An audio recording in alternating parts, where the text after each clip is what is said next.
Esta associació té diversos punts en València que fa mamografies, té per la Casa de l'Estrella, que apoya també, té per uns xiquets quan venen de fora, allí alquilen unes habitacions en els hotels perquè els pares i els xiquets malaltets no estiguen tant de temps en l'hospital. I tot això que estem fent avui és este granet d'arena de cada poble, que cada poble ho fa un dia, cada poble ho fa el dia que vol.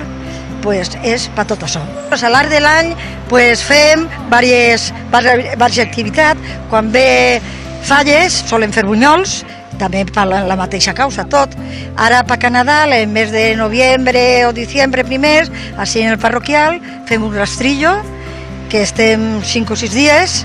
També l'acabam ve el càncer de mama, i així en la plaça o fem zumba o fem algo, a veurem enguany que es pot fer. El dia 29 de juny, així en la plaça de l'Ajuntament, farem un sopar, perquè l'any passat se queda curtet, 200, 250, la gent que s'apunta i el que puguem fer i a plegar.